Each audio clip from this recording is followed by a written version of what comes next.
have Ogdoadics for you today. That's something I didn't think I would see. Vanity's Fiend Turbo, aka Kashtira, and good stuff. And the Ib piles are back, along with a few more goodies. Did you guys smash the living crap out of that subscribe button so you guys don't miss out more Oz content? Have you wanted to play with snakes fairly recently? Because Ogdoadic is one of these decks that, you know, we kind of head on into a new format here.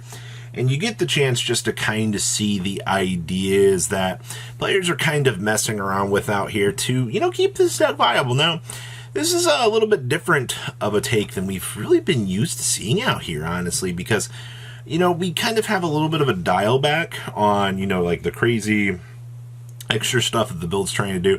And you see more, I don't know, more combo-oriented, because, you know, you're obviously Aratama into the Sagitama, get you into the King of the Fairlimps, and then you get into whatever combo extension sub-piece that you're going to need to get the rest of the combo going. I also see we're actually playing a Vanguard of the Underground Emperor in here, too. Okay, so we got a little bit more generic of support lines kind of coming in here. And yes, I actually kind of digging this. Obviously, you got to remember, Snake Rain is always going to be the little combo piece that gets you going, all right? Like, one Snake's range just essentially full combo for this deck. I also see we've got some kind of cheesy stuff in here. Playing the Spiritual Water Art Owie, get a free little hand rip away from your opponent. That's always going to be extremely cool. And then, of course, we have some Bice deals to immediately answer things. Actually, most of this side deck is going to be pretty straightforward in handling what you need. Your hand trap ratio is pretty straightforward here, honestly. You're able to cover most of your ground to get things going. The only thing I can say is, as long as your opponent does not ash the Snake Rain, you're probably going to go into a pretty good position for the game. I mean, that's honestly how it is every time we look at this deck. You know, if you're able to have like the absolute gas, you're probably going to win. Next up here, we have a Kashtira pile that is sporting off Vanity's Fiend of all things. Now, in order to like understand the brilliance of this strategy, you've also put in this package in here as well. You know, we are using Rite of Armisia, kind of allow us to set up, make our token, and deploy Griffin Rider for another. Well, Griffin Rider does two things for this deck. You can essentially make a rank 7 with it, which is going to be pretty free. This also gives you tribute fodder, or really just kind of depends, because, you know, you can start off with one of your Kashtira monsters, then now that you've set up the thing, you kind of start going down your other lines. I want to see some of these hands. Ooh, wow, Raceloth plus adventure stuff, okay, that's pretty good. Talents Fenrir and a Shifter. Okay, well, this is disgusting. Okay, now look, a Vanity's Fiend with the Faithful and the Shifter. Oh, okay, like, I'm going to be honest with you here. If you could see hands like we just saw there, this might just be one of the best decks in the room right now. Like, honestly, when you can hit all of your control variants and just allow you to, you know, slow roll your opponent straight out of the game, seems incredibly powerful to me. Outside of that, you got some Macrocosmos down here to kind of facilitate the additional little floodgates. I know a lot of people kind of steer away from this because they're like, you know, we got Shifter, it's good enough. Well, I mean, in a post-side decking world, why not have both, you know? Make sure that you can really win those matchups, you know? You definitely, once you get that snowball rolling, you want as much advantage as you can actually get, and it should work out relatively nicely for you. So good stuff. The Ib pile. So this is, there are a lot of people out here trying to find ways to make Ib, you know, work. You know, you look at this card, you're like, you know, advantage, you know, I want to be able to bring up, you know, World Legacy Succession. I mean, hey, free Monster Reborn, you know, that's 100% searchable. The problem is, with this entire idea, is the bricks that you're kind of adding into your deck. You know, you're now forced to play the World Chalice Guard Dragon, And, well, the Galaxy Serpent. And I mean, to be fair, you're also bringing Draco Nets on into the equation here now, and it's just a lot more bricks that people necessarily didn't want to be adding to their decks. That, however, does not mean that the strategy will not work.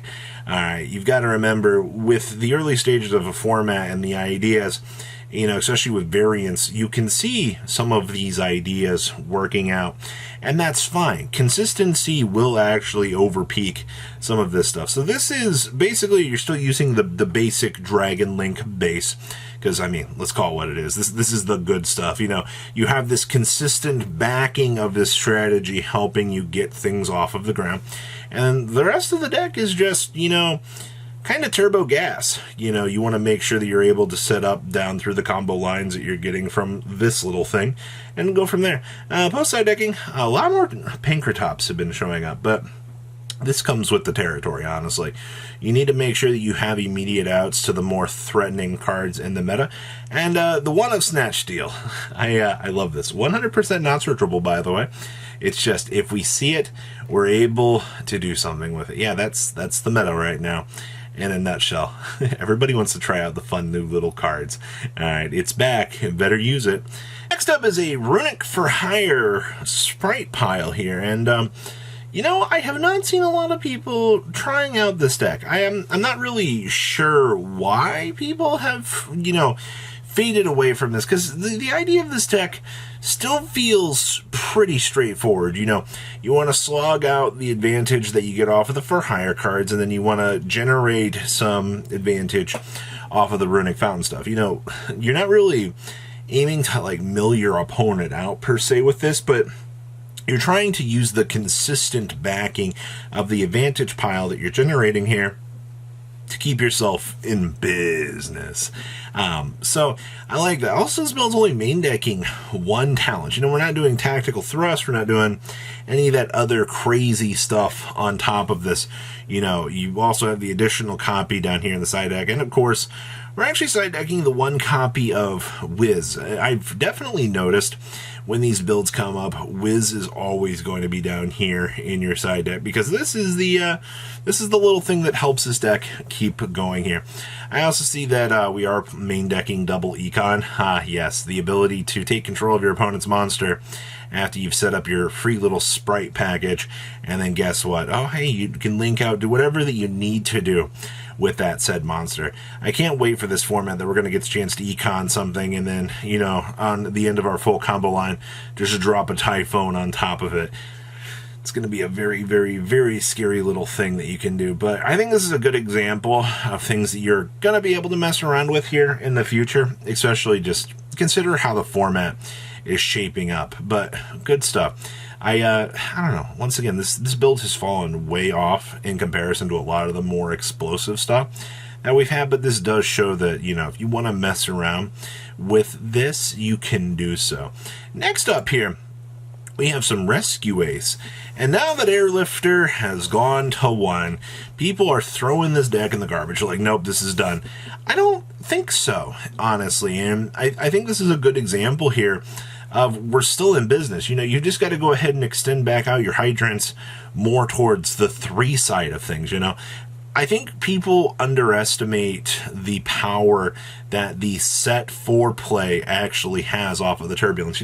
The ability to set up this very large field to control your opponent is actually very good. Now, I also love the fact that he had room down here in his extra deck for a singular Rukalos.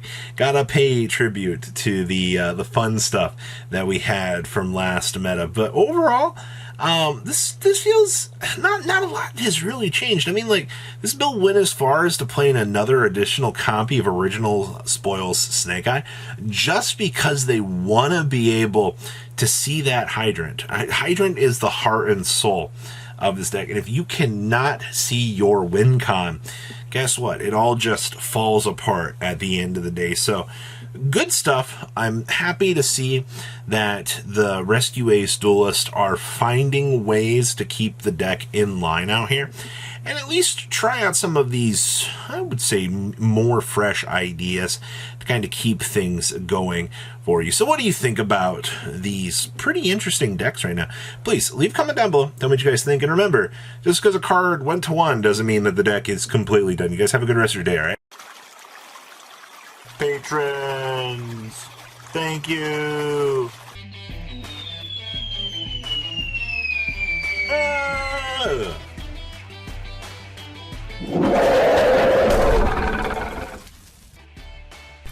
Thank you so much for watching. Check out these other videos.